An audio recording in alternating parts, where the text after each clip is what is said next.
will discuss about auxiliary verb. I hope you like it.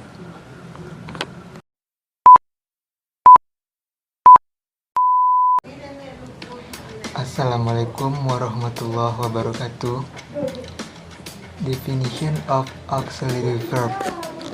Auxiliary verb are auxiliary words to complete the main verb in a sentence. In addition to completing the main verb, the auxiliary verb also serves to clarify the main verb. Therefore, the auxiliary verb cannot stand alone without a verb. These auxiliary words are used to show tense, aspect, modal, emphasis, and so on. In a clause or sentence, the auxiliary verb usually appears before the main verb. In a sentence, the main verb usually comes after the auxiliary verb or auxiliary verb. Auxiliary verb have four types, namely do, be, have, and modals. Types of auxiliary verb. Number 1, be. Be can include am, is, are, was, were, been, being, and to be. Auxiliary verb be serves to form the present or past continuous tense and future continuous with the additional modal verb will. Be can also be combined with the auxiliary verb have to form the present or past perfect continuous tense and the future perfect continuous tense with the additional modal verb will. In addition to forming or perfect continuous tense, be can also be used to form passive construction. Example sentence auxiliary verb be like number 1, present continuous tense. Example is I am making a glass of iced coffee. Past continuous tense. Example is they were studying English. Future continuous tense. Example is I will be staying at a hotel during my vacation in the Bali. Present perfect continuous tense. Example, he has been driving for an hours. Future perfect continuous tense. Example is you will have been sleeping long. Number 2, to do. Do is an auxiliary verb that serves to emphasize the main verb. These auxiliary verb include do, does, did, and done, which are used by adjusting the English tense. Do or does is used for present tense. Did is used for past tense.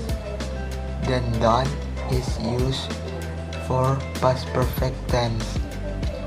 Auxiliary verb are more often seen in the form of negative sentence, but so often appears in the form of positive sentence. The auxiliary verb do can be used to emphasize statement or indicative or imperative. Example of the auxiliary verb do. I do finish my homework. Do open the windows. And Adit rarely does wash her shoes. Number 3. Have. The auxiliary verb have is useful for forming the perfect tense. This auxiliary verb can also be combined with modal verbs or shall, would, might, must, and can, and past participles to form a perfect modal or modal verb plus have plus past participle. There are many types of modals that we often encounter in English. Let's discuss one by one about modal verbs. Number 1. Can and could. Number 1.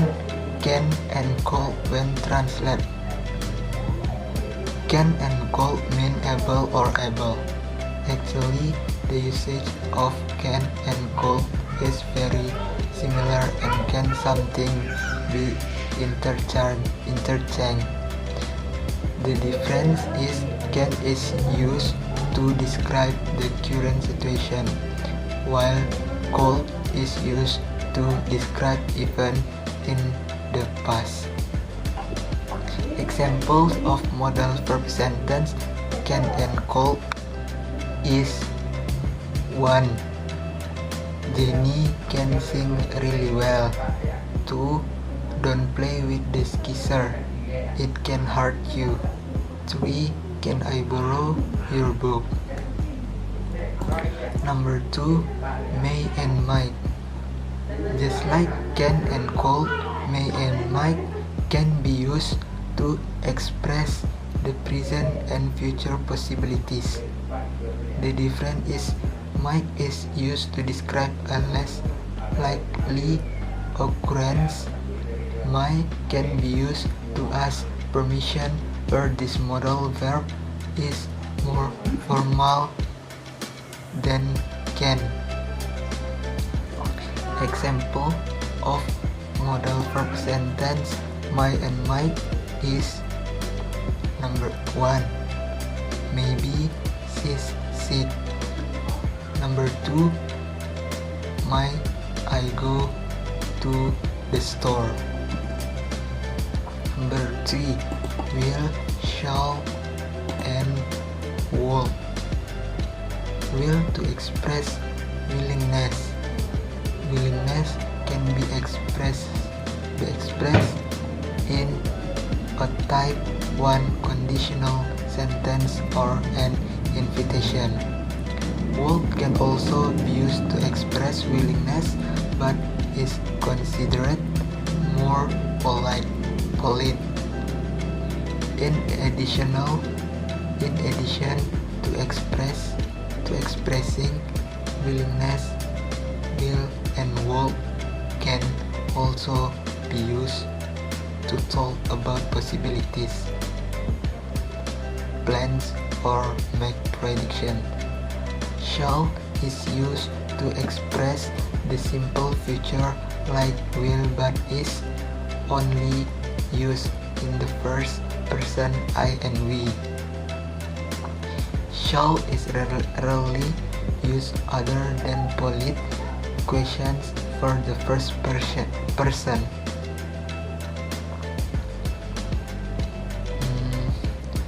In the situation, both second and third person can be used with the modal verb.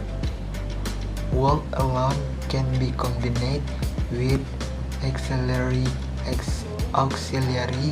have and past participle. Example of modal verb sentence will, shall, would is 1. I will go to Katie's house tomorrow. Number 2. I would rather eat chocolate than cheese. After that, number 4. Should and ought to. Both should and ought to are used to give suggestions or advice. The difference is should is subjective while ought to is more objective. So should is more used to show our opinion about something that we think should be done. Examples of modal verb sentence should and ought to is: you should do your homework. You ought to do more exercise and drink more water. Last, number 5. Must and have to. But both must and have to are used to express necessity. In addition, this modal verb can also be used to express obligation or necessity. The difference is must have to can be used to express opinion, while have to is used to express general imperatives. Examples of modal verb sentence must and have to is: you must not come home after 10 o'clock p.m.